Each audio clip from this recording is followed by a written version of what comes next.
The afternoon sun cast long shadows through the windows of Memorial General Hospital's emergency room. It was just another Tuesday, nurses checking charts, doctors making their rounds, and the usual mix of patients waiting their turn. The automatic doors whooshed open and closed as people came and went, each wrapped up in their own medical concerns. But at 3:45 p.m., everything changed. The doors slid open to reveal a sight that made every head turn. A small figure stood in the entrance, her school backpack hanging off one shoulder, holding something precious against her chest.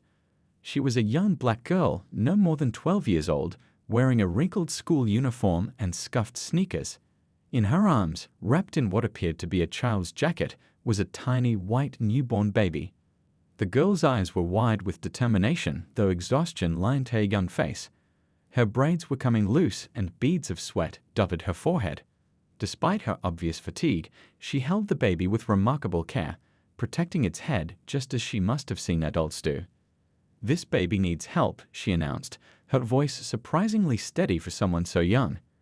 The emergency room fell silent for a moment before erupting into action. Nurse Chen, who had been updating patient files at the front desk, was the first to reach them. The experienced nurse had seen many strange things in her 20 years at Memorial General, but this was different. "Sweetie, where did you come from?" Nurse Chen asked gently, already checking the baby's color and breathing. The infant was surprisingly calm, making small cooing sounds. The young girl's grip on the baby tightened slightly. "I promised I'd get help," she said, her voice now showing traces of worry. "I promised," the baby's mom. Dr. Rodriguez, the attending physician, quickly joined them, bringing a small team of medical staff. They guided the girl and baby to the nearest examination room, their movements careful but urgent. The baby, they discovered, was less than 6 hours old, with the umbilical cord inexpertly tied off with what looked like a shoelace. As nurses began their initial assessment of the infant, social worker Mrs. Thompson sat with the young girl, who finally introduced herself as Destiny. The girl's hands shook slightly as she accepted a cup of water, but her eyes never left the baby. "Can you tell me what happened?" Mrs. Thompson asked, keeping her voice warm and encouraging. She noticed how Destiny's school uniform was dirty at the knees, as if she'd been kneeling on rough ground. Destiny took a deep breath. "I was walking home from school," she began, her words coming out in a rush. "I know I'm not supposed to take the shortcut through the old industrial park, but I was running late for helping my little brother with his homework." She paused, taking another sip of water. The social worker noticed how Destiny's hands were scratched, with small cuts that looked fresh. "Then I heard crying. Not baby crying at first, it was someone else. A grown-up crying."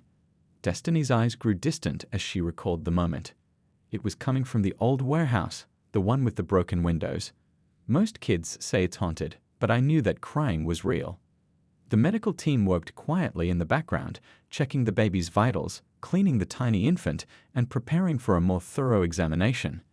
They were all listening to Destiny's story while trying to appear focused solely on their tasks. "I know it was dangerous," Destiny continued, her voice getting smaller. "My mom always says not to go into abandoned buildings. But something told me I had to check. Someone was hurting." She described how she had called out first, standing at the warehouse entrance, her heart pounding. How she had used her phone's flashlight to guide her way inside, following the sounds of distress. The social worker made notes, impressed by the girl's presence of mind, even in retelling the story. "That's when I found her, the baby's mom. She was in this corner, behind some old boxes. She'd tried to make a sort of bed with cardboard and an old blanket she'd found." Destiny's voice cracked slightly. She was so scared and in so much pain. The baby had just been born. Mrs. Thompson noted how Destiny's posture changed as she spoke about the mother. She sat up straighter, as if still trying to appear strong and capable for the woman she'd left behind. The mom was really weak. She kept saying she needed help but couldn't walk. She begged me to take her baby to a hospital. Destiny's eyes welled up with tears. She said she trusted me because I reminded her of her little sister. She showed me how to hold the baby's head and everything. The story paused as Dr. Rodriguez approached them. "The baby is doing well," he assured them both. "A little cold, but healthy. You did a remarkable job keeping the little one safe during your journey here." Destiny's shoulders relaxed slightly at this news, and a small smile flickered across her face. "I wrapped the baby in my school jacket," she explained. "And I remembered how to hold babies from when my brother was little. I walked really carefully and slow, even though I wanted to run." The social worker did some quick mental calculations. The industrial park was nearly 2 miles from the hospital. This 12-year-old girl had carried a newborn baby that entire distance, staying calm and focused the entire time. "You've been incredibly brave," Mrs. Thompson said softly. "But now we need to help the baby's mother too. Can you tell us exactly where she is?" Destiny nodded quickly, suddenly remembering the other half of her mission. "I can show you on a map." And I marked the path with my hair ribbons so I could find my way back. She reached up to her braids, which were indeed missing several bright ribbons. As Destiny worked with the social worker to identify the warehouse's location, emergency services were dispatched to find the baby's mother. The hospital staff watched this remarkable young girl with admiration, how she had pushed past fear, ignored potential danger, and focused solely on saving 2 lives. The emergency room was returning to its normal rhythm, but something had changed. The story of the young girl and the baby was already spreading through the hospital halls, a reminder that sometimes the most extraordinary heroes come in the most unexpected packages. Later, as Destiny's parents were contacted and the full scope of her actions began to emerge, one thing became clear: this was just the beginning of a story that would touch many lives and challenge numerous preconceptions.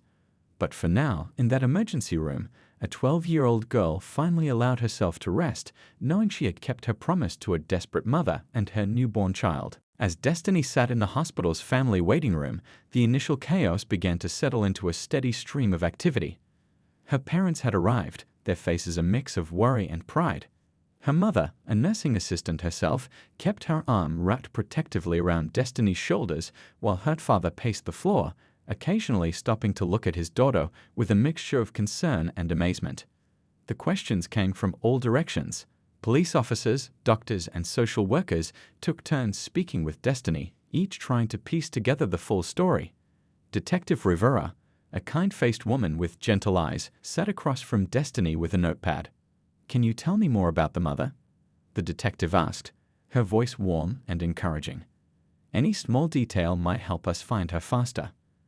Destiny closed her eyes for a moment, trying to remember everything clearly. She was young, maybe like my cousin who just finished college. She had light brown hair, all messy and stuck to her face because she was sweating so much. Her voice grew softer. She kept apologizing to me and to the baby, over and over. The detective nodded, writing carefully. "Did she tell you her name?" "She tried to, but she was in so much pain." Destiny twisted the hem of her shirt between her fingers. She just kept saying, "Please help my baby, and I'm so sorry, and I trust you." As Destiny spoke, nurses came and went with updates about the baby. Each time, she would stop mid-sentence, her attention immediately drawn to any news about the tiny infant she'd carried so far. The baby was doing well, maintaining a good temperature now, feeding successfully, showing all the right reflexes. Dr. Martinez, the pediatrician, came to speak with everyone. She was a short woman with bright eyes and a warm smile that made Destiny feel instantly at ease. "The baby is a little girl," she explained. "About 6 pounds, and despite being born in such difficult circumstances, she's surprisingly healthy." Destiny's mother squeezed her daughter's hand. "Can we see her?" Destiny asked, leaning forward in her chair. "Just to make sure she's really okay."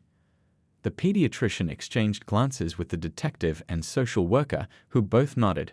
Soon, Destiny found herself being led to the nursery. Through the window, she could see several bassinets, but her eyes immediately found the one that held her baby. The infant looked different now, clean, wrapped in a proper hospital blanket, with a tiny pink cap on her head. She was sleeping peacefully, one tiny fist raised near her face. Destiny pressed her hand against the glass, remembering how that same little hand had gripped her finger just hours ago. "You did everything right," Dr. Martinez said softly. "The way you kept her warm, how carefully you carried her, making sure to support her head, you quite possibly saved her life." But Destiny's thoughts were already racing ahead. What about her mom? Have they found her yet? The worry in her voice was clear. She was so scared and hurting so bad.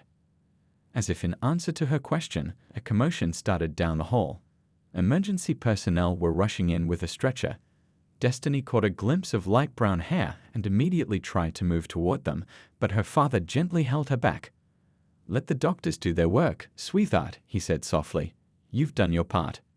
The next few hours were a blur of activity. The mother had been found exactly where Destiny had described, following the trail of hair ribbons. She was severely dehydrated and running a fever but alive. The medical team worked quickly to stabilize her condition. Meanwhile, Destiny finally had to tell her story to her parents in full. She watched their expressions change from concern to amazement as she described making the decision to investigate the crying, finding the mother, and making the long walk to the hospital. "I know I broke the rules about taking the shortcut," she admitted, looking down at her hands, "and about going into the abandoned building. But I couldn't just walk away. Not when someone needed help so badly." Her father knelt in front of her chair. "Sometimes," he said carefully, "doing the right thing means breaking some rules. What matters is why you broke them." He touched her cheek gently. "You showed incredible judgment today, even if it started with taking that shortcut." The social worker, who had been quietly observing, joined the conversation. "Destiny, the mother is asking to see you. Would you like to talk to her?" The walk to the mother's room felt longer than the 2-mile journey with the baby. Destiny's own mother walked beside her, holding her hand. When they entered the room, they'd found the young woman propped up in bed, looking pale but much better than she had in the warehouse. When she saw Destiny, tears immediately filled her eyes. "My angel," she whispered, reaching out one hand.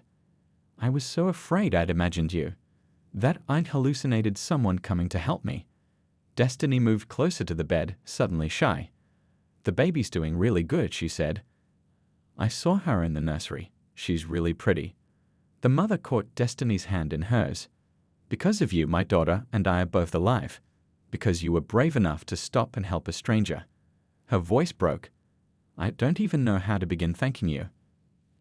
"I just did what anybody would do," Destiny replied, but her mother, standing behind her, shook her head. "No, baby," she said softly. "What you did was extraordinary. Not everyone would have been brave enough or compassionate enough to do what you did." As the day turned to evening, the full impact of Destiny's actions began to emerge. The mother, they learned, had been living in her car until recently. Afraid and alone, she'd gone into labor in the abandoned warehouse, unable to call for help because her phone had died. The hospital social workers were already working to connect the young mother with resources and support services. The story of the 12-year-old girl who saved a mother and baby was spreading through the hospital, touching hearts and inspiring others. Destiny, finally allowed to go home after hours of questions and explanations, paused at the nursery for one last look at the baby. The infant was awake now, making small movements in her bassinet. "You know," her father said, standing behind her, "that little girl is alive because you listened to your heart instead of your fear. That's something you'll carry with you forever." Destiny smiled, watching the baby wiggle her tiny fingers. She was exhausted, her feet hurt from the long walk, and she still had homework to do. But somehow, none of that seemed very important anymore. What mattered was that in a critical moment she had chosen to help. And that choice had changed not just one life, but many. As they walked toward the hospital exit, Destiny heard newborn cries from somewhere in the building. But this time, instead of feeling afraid, she felt a surge of hope.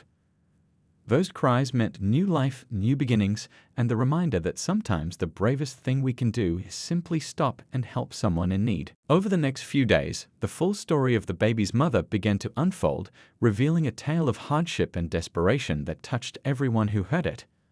The young woman, barely in her mid-20s, had been living in her car for the past 3 months after losing her job and apartment. With no family nearby and too proud to seek help from the few friends she had, she'd been trying to save enough money for a new place before the baby arrived. But life had other plans. When her labor started unexpectedly, she'd sought shelter in the abandoned warehouse, terrified and alone. Her phone was dead, and she had no way to call for help. For hours, she'd endured labor by herself, trying to stay quiet, afraid that making too much noise would attract the wrong kind of attention. "I thought I was going to die there," she told the social workers, her voice trembling. I kept praying for help, for anyone to find me. And then, like an answer to those prayers, I heard this young voice calling out, "Is someone there? Do you need help?" The hospital staff listened intently as she described how she'd seen Destiny's flashlight beam cutting through the darkness, how the young girl had appeared like a guardian angel in a school uniform. Despite her own fear, Destiny had stayed calm, talking softly to keep the mother focused while she assessed the situation. "She kept telling me everything would be okay," the mother recalled, wiping tears from her eyes. "She said she knew about babies because she helped with her little brother. She even made me laugh a little, telling me about how her brother used to always grab her braids when he was tiny. The delivery had already happened by the time Destiny found them, but the aftermath was dangerous. The mother was growing weaker by the minute, running a fever, and knew she couldn't walk to get help. That's when she made the hardest decision of her life, to trust her newborn daughter to a 12-year-old stranger. I remember watching her practicing how to hold the baby before she left," the mother said. "She was so careful, asking me again and again if she was doing it right. She promised me she wouldn't let anything happen to my baby, and something in her eyes made me believe her completely." The social workers were deeply moved by the story. They'd seen many cases of desperation, but this one was different. It highlighted not just the crisis of hidden homelessness, but also the remarkable chain of events that had brought hope into such a desperate situation. As the mother recovered in the hospital, support began pouring in from unexpected places. The nurses organized a collection of baby supplies. The hospital's community outreach program connected her with emergency housing services. A local women's shelter offered her a temporary place to stay once she was discharged, along with help finding a job and permanent housing. Dr. Chen, who had been the first to reach Destiny and the baby in the emergency room, spent extra time checking on both mother and child. "Sometimes," she said during one visit, "it takes a child to remind us adults about pure, unconditional compassion. Your daughter will grow up knowing that her life started with an extraordinary act of kindness."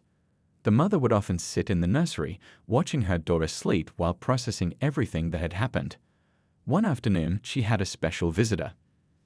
Destiny's mother came to see her, bringing a home-cooked meal and a willing ear.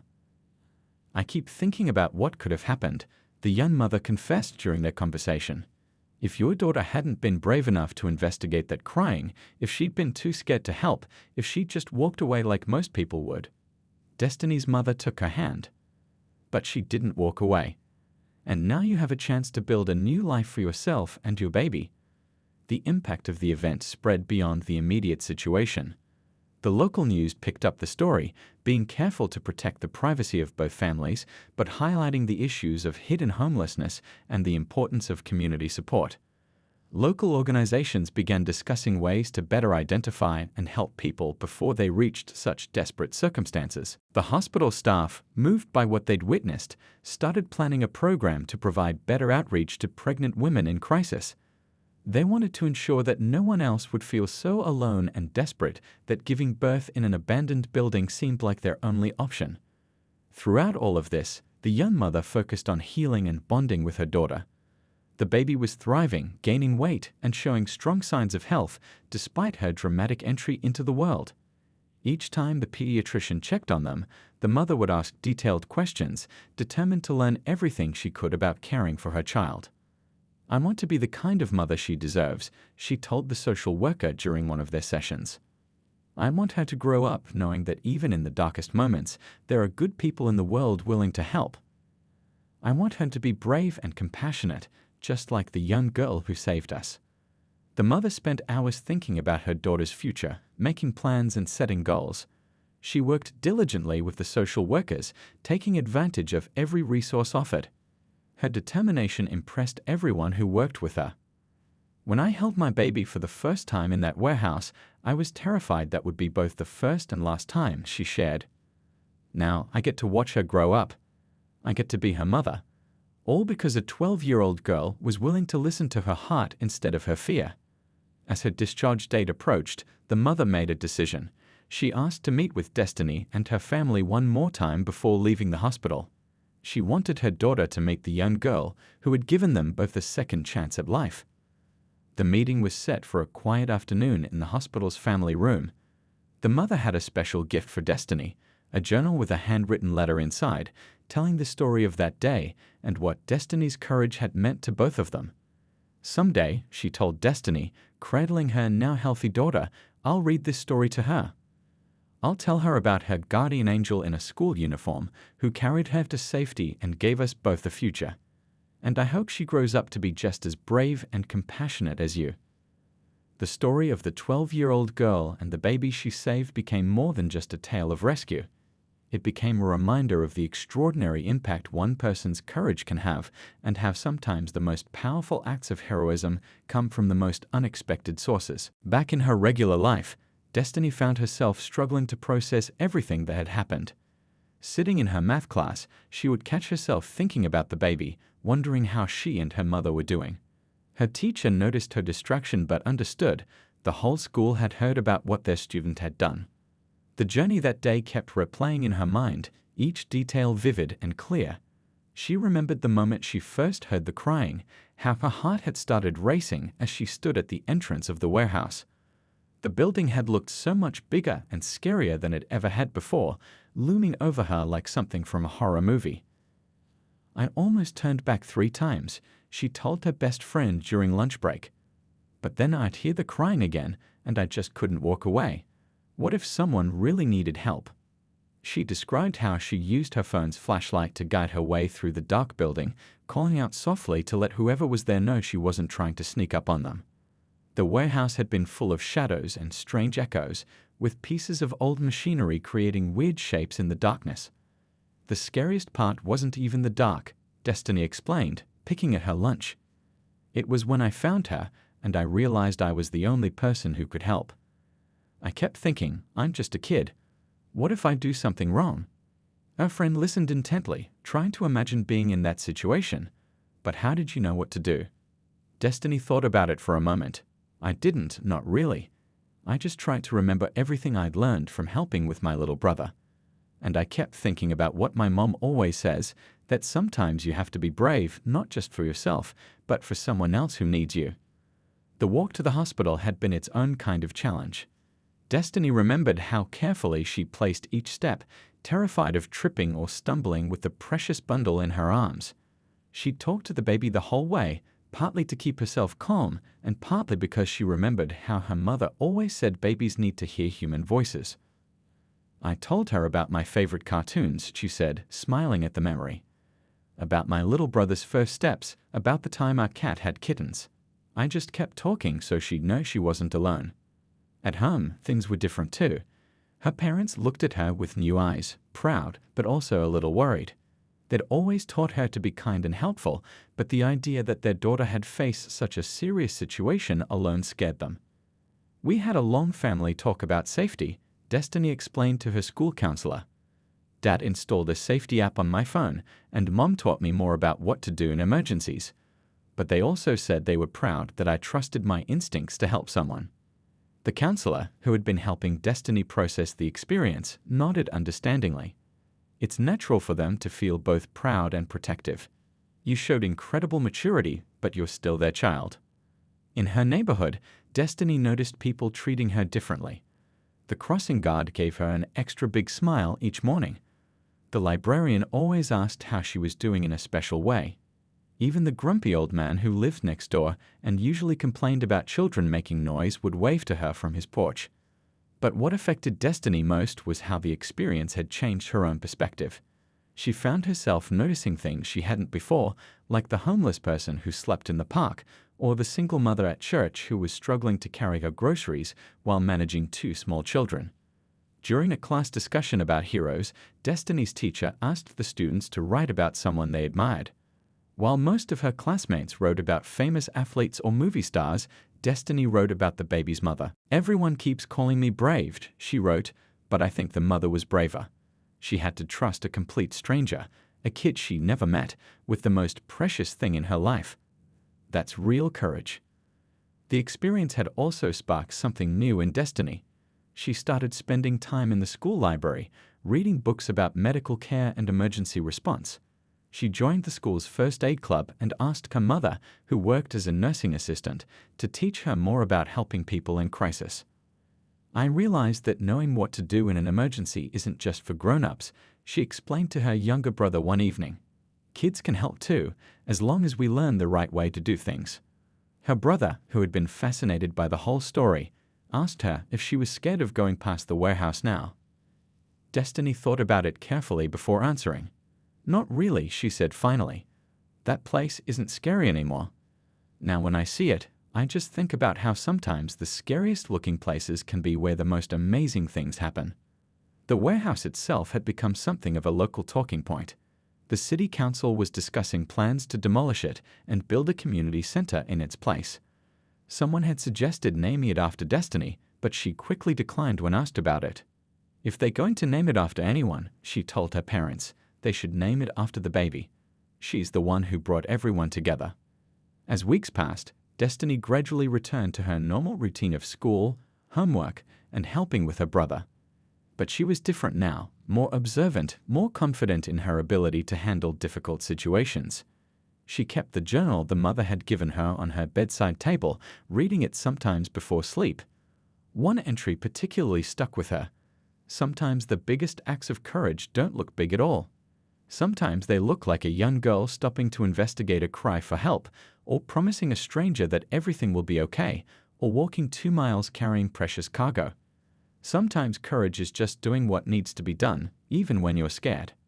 In class, when they studied the butterfly effect, how small actions can have big consequences, Destiny thought about how one decision to investigate a strange sound had created ripples that were still spreading through her community. It had started conversations about helping others, about the importance of listening when people are in trouble, about how age doesn't matter when it comes to making a difference. The thing is, she told her counselor during their last session, I didn't do anything special. I just did what I hoped someone would do if my mom or my brother needed help.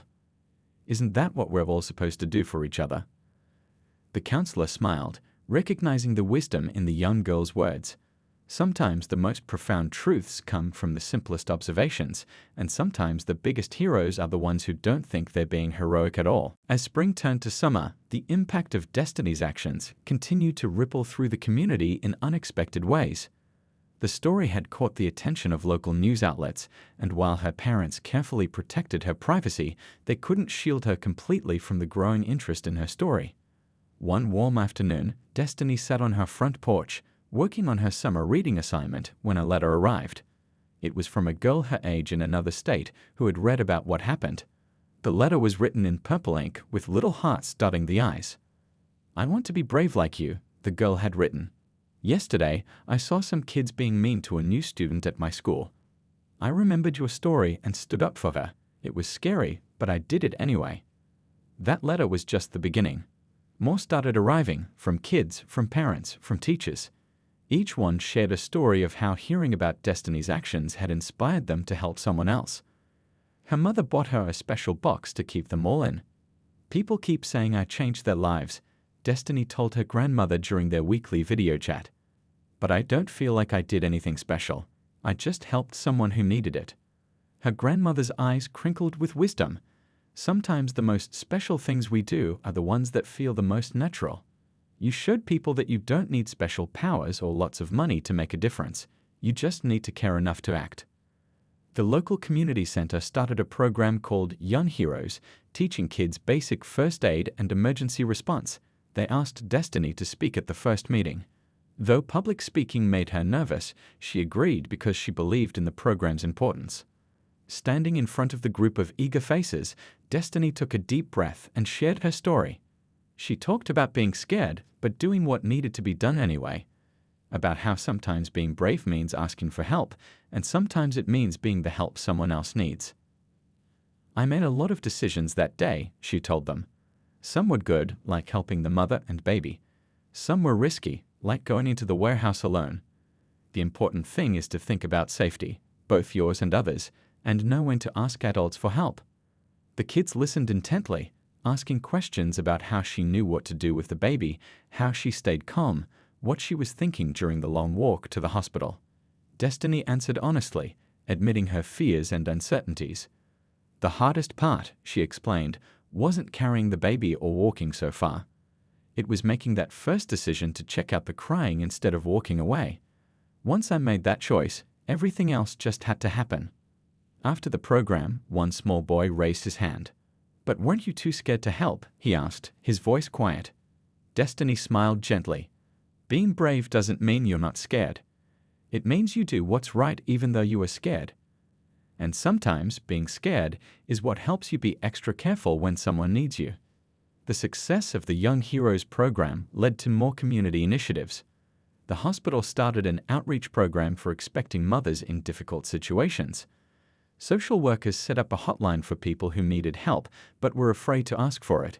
Each new program traced its inspiration back to that day when a 12-year-old girl chose to investigate a cry for help. At school, Destiny's teachers noticed changes in her too. She became more focused in her studies, particularly in science and health classes. During a career day presentation, she spoke confidently about her new dream of becoming an emergency room doctor.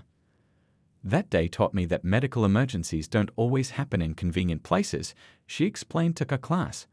"Sometimes people need help in unexpected situations, and I want to be ready to help them." Her experiences also changed how she saw her community. She started noticing the invisible people, the ones others walked past without seeing. The elderly neighbor struggling with grocery bags, the new kid eating lunch alone, the tired mom trying to manage a toddler's tantrum. One day, while walking home from school, she passed the warehouse again. The building was being demolished to make way for the new community center. As she watched the workers taking down the old walls, she remembered how terrifying the building had looked that day. "It's funny," she told her father that evening, "how something that seemed so scary turned out to be the place where something amazing happened. Like the whole thing was meant to be." Her father nodded thoughtfully. "Life's like that sometimes. The scariest moments can become the most important ones if we're brave enough to face them." The baby and her mother were doing well in their new life. They had moved into a small apartment, and the mother had found a job with help from the community support programs. Sometimes they sent Destiny pictures, the baby's first smile, first tooth, first wobbly steps. Each photo reminded Destiny of that crucial moment when she heard crying and had to decide whether to help or walk away. She kept them in her special box along with the letters, a reminder that one person's choices can change many lives. During a school assembly about community service, the principal asked Destiny to share what she had learned from her experience. She stood at the podium, looking out at her fellow students, and spoke from her heart. "I learned that we're all connected," she said. "Every choice we make can affect someone else's life. We might not always see the results of our actions, but they matter. Every time we choose to help instead of ignore, to be kind instead of walk away, we make the world a little bit better." The assembly ended with the announcement of a new peer support program at school inspired by Destiny's story. Students would be trained to recognize when classmates needed help and how to either provide assistance or get adult help appropriately. As Destiny walked home that afternoon, she passed several places where her journey had unfolded, the shortcut she'd taken, the path marked by her hair ribbons, the long stretch of sidewalk she'd carefully navigated with precious cargo in her arms. Each spot held memories, but they weren't scary anymore. Instead, they reminded her that extraordinary moments can happen on the most ordinary days, and that sometimes the biggest journeys start with the smallest decision to help. As autumn leaves began to fall, a special ceremony was planned at the newly built community center. The baby was now 6 months old, growing strong and healthy, her bright eyes taking in the world with curiosity. Her mother had become an advocate for homeless mothers, working with local shelters to help other women avoid the desperate situation she had faced. The ceremony wasn't just about commemorating what had happened, it was about celebrating how one act of kindness had transformed an entire community. People from all walks of life gathered in the center's main hall. Doctors and nurses from the hospital, social workers, teachers, students, and families who had been touched by the story. Destiny sat in the front row with her family, watching as speakers shared how the events of that spring day had inspired change. The hospital administrator spoke about their new mobile medical unit, which now visited areas where homeless people gathered, offering basic care and connecting them with services. Sometimes, the administrator said, it takes a child's wisdom to show us adults what we should have seen all along. It shouldn't take a miracle to get help when you need it most. The baby's mother stood at the podium next, her daughter cradled in her arms. She looked different now, confident, healthy, with hope in her eyes. Her voice trembled slightly as she spoke about that desperate day in the warehouse. "I was at my lowest point," she shared. "I had nothing left. No hope, no options, no future I could see. Then this young girl appeared, like an angel in a school uniform, and she didn't just save my baby's life and mine. She showed me that goodness exists in the world, that help can come from the most unexpected places." She went on to describe how her life had changed. With support from the community programs that grew out of her story, she had found stable housing, completed a job training program, and was now working to help other mothers in crisis. "My daughter will grow up knowing her life began with an act of pure kindness," she said, tears gleaming in her eyes. "And I hope she'll inherit the same courage and compassion that Destiny showed that day." The mayor spoke next, announcing new initiatives inspired by what had happened. The city was implementing a comprehensive program to prevent homelessness, focusing especially on families with young children. They were also starting a youth leadership program, encouraging young people to become active in community service. "This story reminds us that heroes don't always wear capes," the mayor said. "Sometimes they wear school uniforms and carry backpacks. Sometimes the biggest acts of courage come from our youngest citizens." When it was Destiny's turn to speak, she felt nervous but determined. She had practiced her speech with her family, wanting to get the words just right.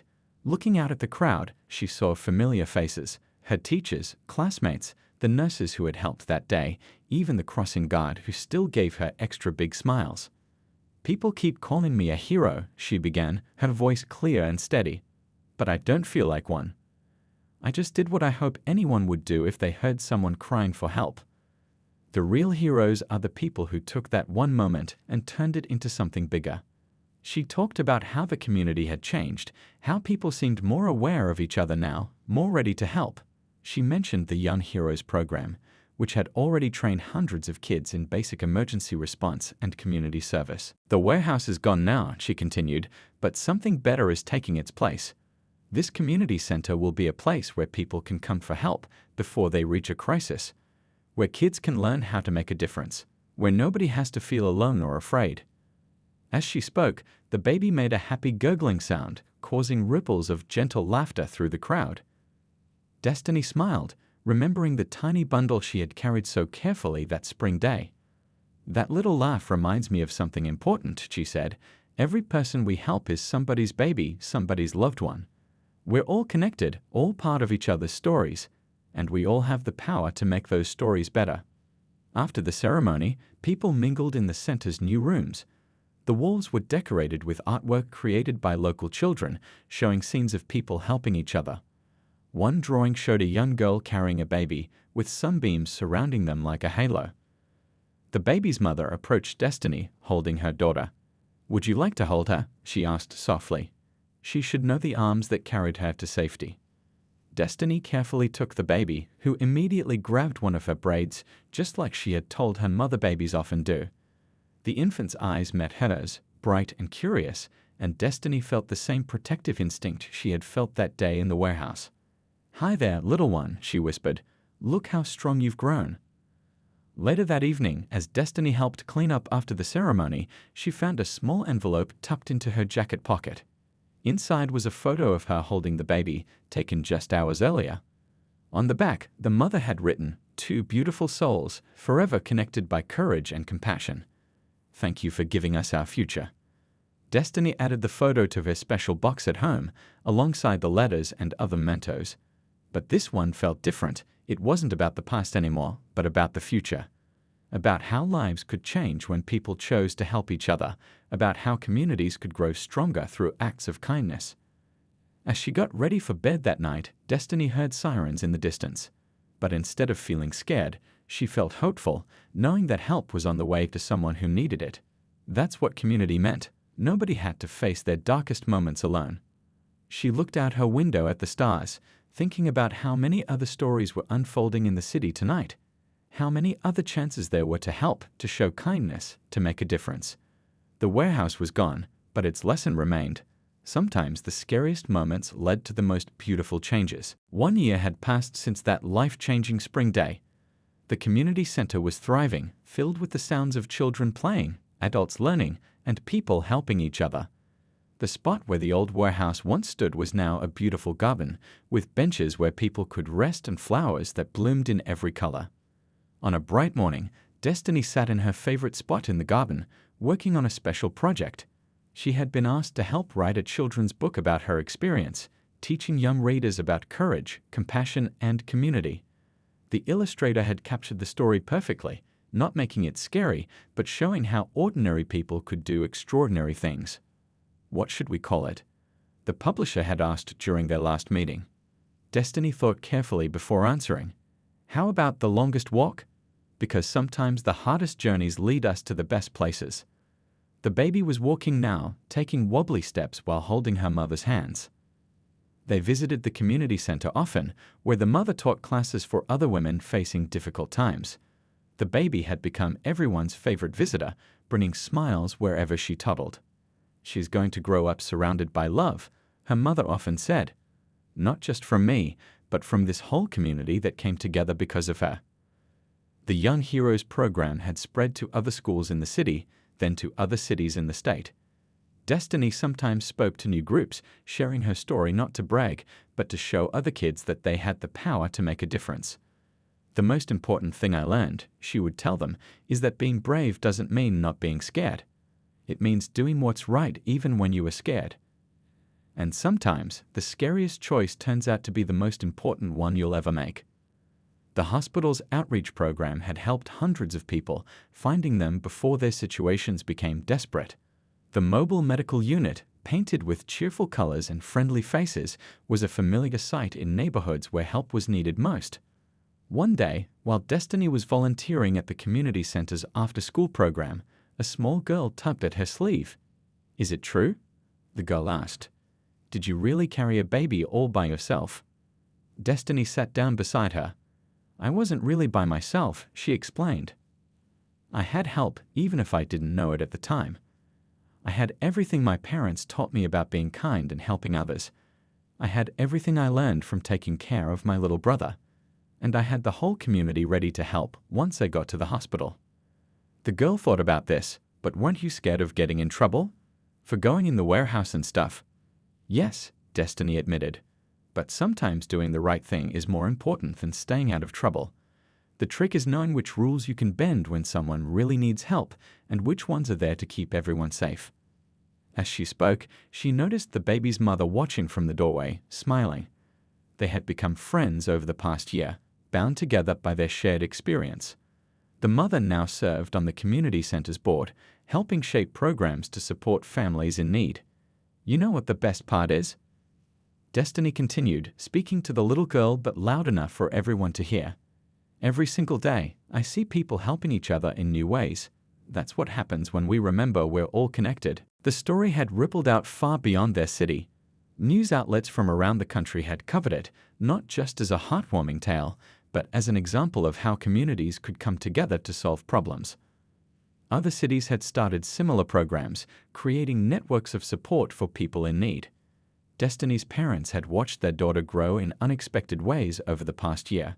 She was still the same caring girl, but with a new confidence, a deeper understanding of how small actions could have big consequences. "I'm thinking about becoming a doctor," she told them one evening. "But not just any doctor. I want to work in communities where people have trouble getting medical care. I want to help make sure nobody ever has to give birth in an abandoned building again." Her parents exchanged proud looks. The experience hadn't just changed their daughter, it had changed them too. They had become more involved in community service, encouraging other parents to teach their children about compassion and courage. The baby's first birthday party was held at the community center. People brought gifts not just for her, but for other babies in need. The celebration became a donation drive, filling the center's storage room with diapers, clothes, and supplies for families facing hard times. During the party, Destiny watched the baby play with other children, her laughter filling the room. The scene was so different from that desperate day in the warehouse, proof that dark moments could lead to bright futures. The mayor, who had stopped by the celebration, pulled Destiny aside. You know, she said quietly, sometimes it takes a child to remind us adults what's really important. Your story didn't just save 2 lives that day. It woke up an entire community. As the sun set that evening, casting long shadows across the garden where the warehouse once stood, Destiny sat with her journal. She had filled its pages with thoughts about courage, community, and change. On the last page, she wrote, "A year ago, I made a choice to help instead of walk away. I didn't know it would change so many lives, including mine. But that's how kindness works. It grows and spreads, like ripples in a pond. And sometimes, the smallest acts of courage can create the biggest waves of change." The baby, tired from her party, had fallen asleep in her mother's arms. Looking at them, Destiny remembered that terrifying walk to the hospital, how each step had felt like a journey into the unknown. Now she understood that it had been more than just a walk. It had been the first step toward building a stronger, more compassionate community. And that was the real miracle, not just the lives saved that day, but all the lives that would be better because people had learned to look out for each other, to stop when they heard someone crying, to choose helping over walking away. The story wasn't over. It lived on in every person helped by the new programs, in every child who learned about courage and compassion, in every community that chose to come together instead of staying apart. It was a reminder that sometimes the most powerful changes start with the smallest choices, and that heroes can come in all sizes, even in the form of a 12-year-old girl who chose to listen when she heard someone crying for help.